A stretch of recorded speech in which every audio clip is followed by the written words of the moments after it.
My name is Daniela and I want to share my story with you. I live in a quiet little town called Brighton Bay, not far from New York City. The streets are peaceful, the cafes are cozy, and the sound of the ocean is always nearby. I'm 29 years old and work as a receptionist at a small beachside hotel. Life was simple. Some might call it dull, but I enjoyed it. I had a few close friends, a small apartment, and a daily routine that made me feel secure. I wasn't searching for love. After a few painful relationships in the past, I convinced myself it was better to be alone. But life sometimes surprises you by bringing someone into your world when you least expect it. That person was Michael. Michael arrived at the hotel on a business trip. He seemed different from the usual guests, calm, respectful, and a little worn out. He had gentle eyes, a soft smile, and a quiet way of speaking. When he asked for a room, I helped him check in, and the way he thanked me felt sincere and personal. I noticed how he looked at me, not in a bad way, just kindly. I smiled back without even realizing it. The next morning, he came down to the lobby and asked for directions around town. I told him where he could find the best coffee, where the beach was peaceful, and which seafood place the locals preferred.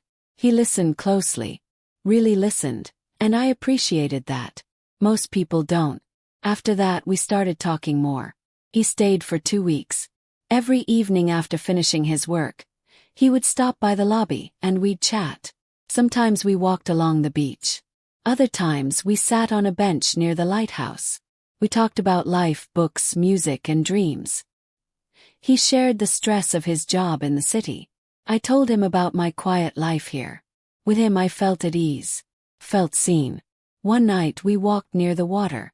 The stars were out and the breeze was soft. He turned to me and said, "Being with you feels like peace." Those words stayed in my heart. I think I started falling for him that night.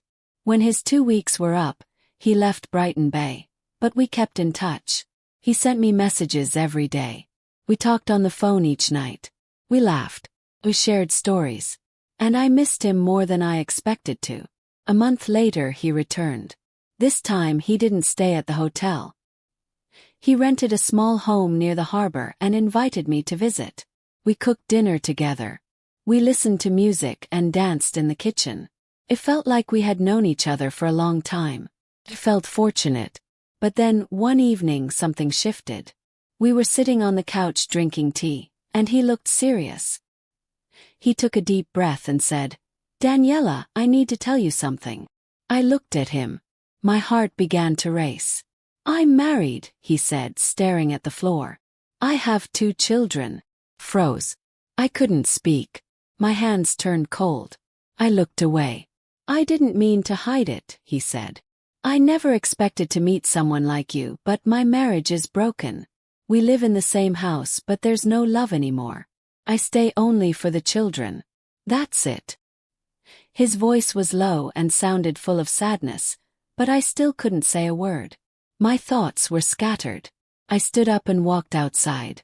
The air was chilly and I could hear the waves crashing. It felt like crying. He followed me out.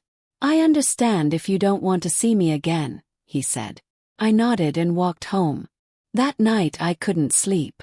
My mind was filled with questions. Why didn't he tell me earlier? Why did this happen to me?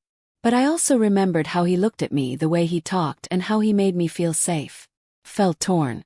I wanted to be angry, but I missed him. The next day he sent me a message. "I'm sorry," it said, "but I miss you." I didn't reply.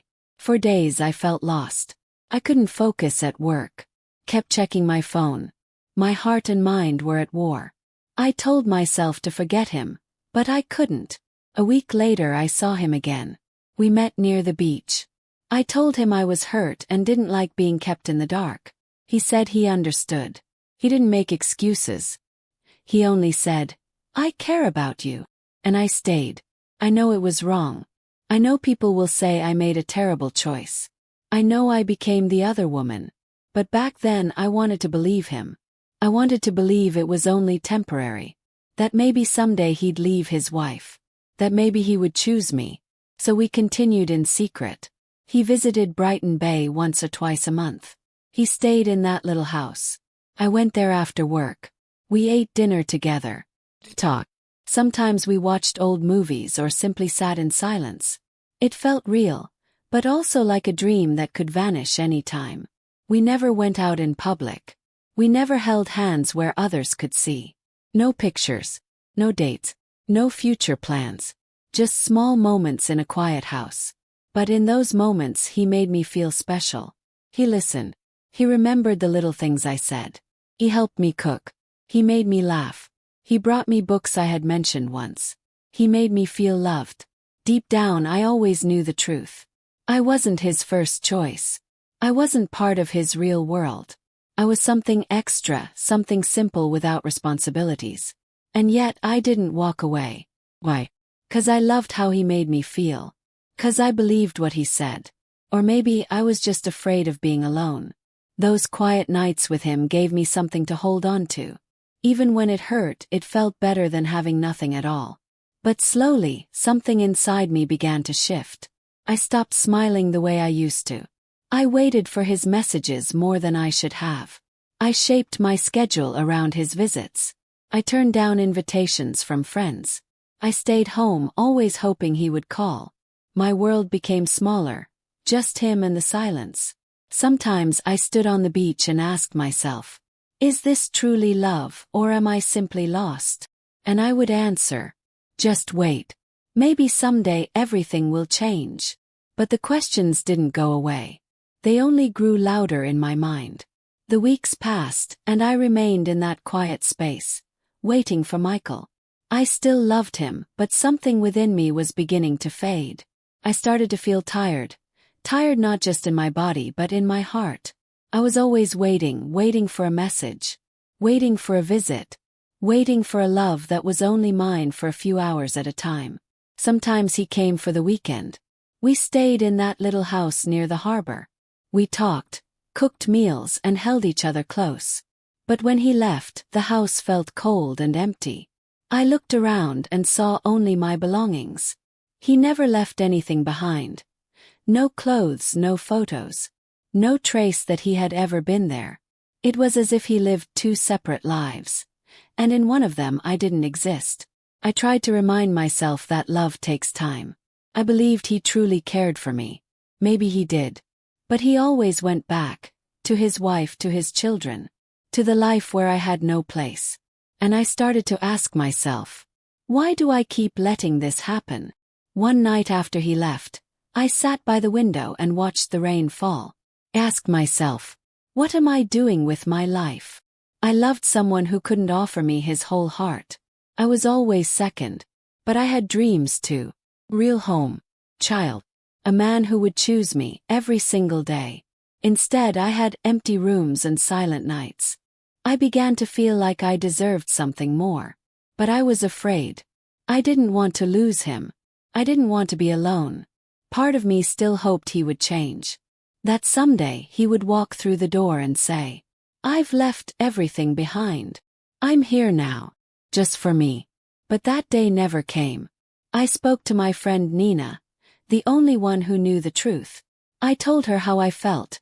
Tired, sad, and confused. You deserve to be someone's first choice, Daniela, she said. You should be with a person who's proud to love you. Someone who walks beside you in daylight, not just hides with you in the dark. Her words stayed with me. I began to notice how much I had changed. I didn't laugh like I used to. I rarely went out. I was always checking my phone. I had stopped doing the things I loved. Reading by the ocean, walking in the park, having dinner with friends. My world had become so small. And I was the one who allowed it to shrink. One evening Michael visited again.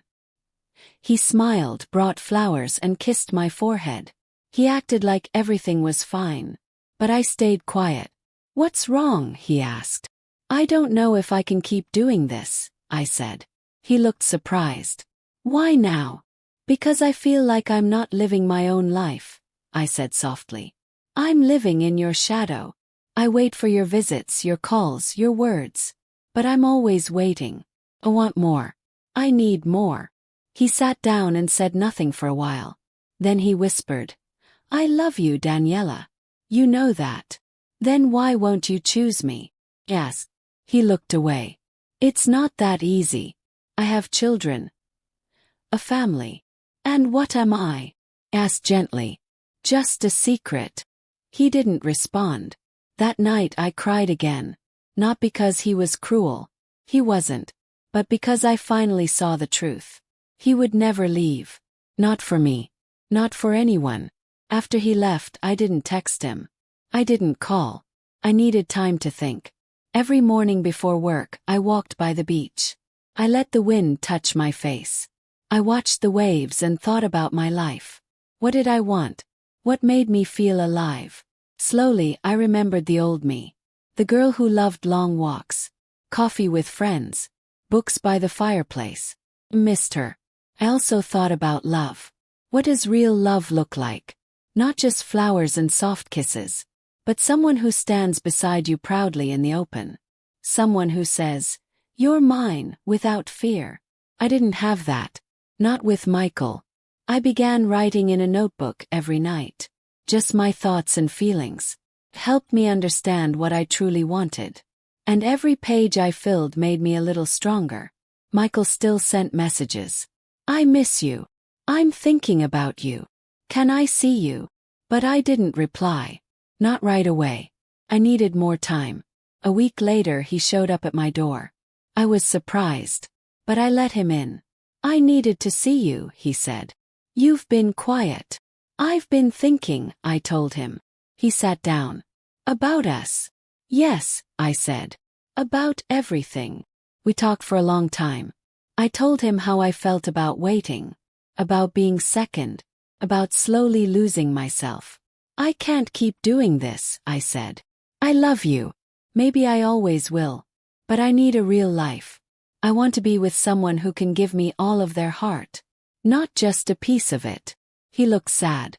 "I can't leave them, Daniela. I've tried to imagine it. But I can't do that to my children." He nodded. Understood. But I also understood something else. This was the end. "I hope you find peace," I said. "I hope we both do." He stood up. He hugged me. "I'm sorry," he whispered. Then he left. And that was the last time I saw him. That night I cried again. But it felt different. The pain was real. But it was clean. Like a deep breath after holding it for too long. The next morning I walked to the sea. I stood there for a long time just watching the waves. The sky was clear. The wind was soft. And I felt something I hadn't felt in months. I knew healing would take time. But I also knew I had taken the first step. For the first time in a long time. I wasn't waiting for a message. I wasn't checking my phone. I was simply standing there. With myself. And that was enough. Months passed after I said goodbye to Michael. At first, the days felt long and heavy. I missed him. I missed the way he smiled. The way he held me. The small moments we used to share. Some mornings I wanted to call him. Some nights I cried in bed. Holding my pillow tightly. Remembering the sound of his voice. But slowly, things began to change. I started spending time with my friends again. Nina invited me for coffee every weekend. We talked and laughed. Sometimes we sat in silence. Just enjoying each other's company. It felt good to be around people who loved me for who I was. With no secrets, no lies. I also returned to the things I once loved. I started reading again. Gentle stories, quiet tales about love and hope. Every evening I walked along the beach. I watched the sunset, listened to the waves. The sound of the sea always brought me peace. It reminded me that life keeps moving. No matter what happens. I also began working on my goals. I joined a small class at the community center. It was something simple. A beginner's course on writing stories. I didn't tell many people. I just wanted to do something for myself. Each week I wrote a few pages. About my thoughts, my hopes, and my dreams. Felt good to write again. It helped me heal. One evening after class, I was walking home. When I stopped by a small bookstore near the corner. I hadn't been there in a long time. Inside I noticed a man standing by the travel books. He smiled when he saw me. Smiled back. He looked familiar. But I couldn't remember where I had seen him before. He walked over and said, "Hi, you're in the writing class, right?" He nodded. "Yes, I am. I just joined last week." "I'm David," he said. We talked for a few minutes. About the class. About books. About the chilly weather. It wasn't anything special. But something about his voice made me feel comfortable. The following week, he sat near me in class. After class we walked together to a small cafe across the street.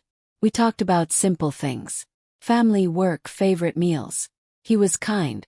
He listened. And when I spoke, he looked into my eyes. I didn't feel nervous. Felt calm. We started meeting more often after class. Sometimes for coffee. Sometimes just for a short walk. He never asked about my past. He never pressured me. He was patient. One evening, we sat on a wooden bench by the beach. The sky was orange, and the air was cool and quiet. I looked at him and said, "Can I tell you something?" "Of course," he replied. "I was in a relationship before," I said softly. "It wasn't a good one. He was married. I waited for him for a long time. I loved him. But I was always second. I don't want that kind of love ever again." He stayed silent for a moment. Then he said, "Thank you for telling me. I think you're very brave. And you deserve much better." That night, I went home with a quiet warmth in my heart. Not because I was falling in love, but because, for the first time in a long while, I felt truly understood. Weeks turned into months.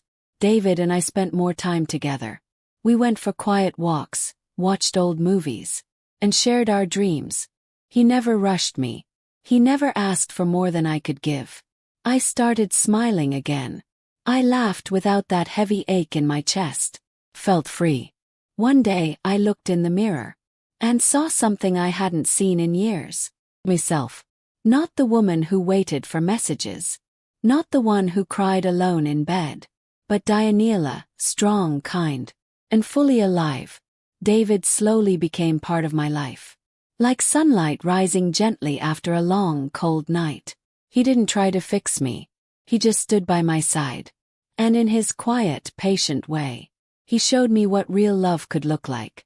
One evening we were sitting in the park, watching children play. "Do you ever want a family?" I asked. He nodded. "Yes, one day. With the right person." Smiled. "Me too." We didn't need to say more. In that moment I understood. Love doesn't have to hurt. It doesn't need to be hidden or silent or full of fear. Love should feel safe. Should feel like coming home. When I look back now, I don't regret my past. It taught me what I needed to learn. That love without respect is not love. That waiting for someone who won't choose you only leads to heartbreak. That no one else can give you peace. You have to find it within yourself. And I did. Found peace. Found hope. And now I have love. Not from someone who hides me, but from someone who walks beside me. With honesty and care. If someone asked me today, was it worth it? I would say yes. Because through all the sadness, found myself. And in finding myself, I opened the door to a new kind of love. Better one. The kind I truly deserve.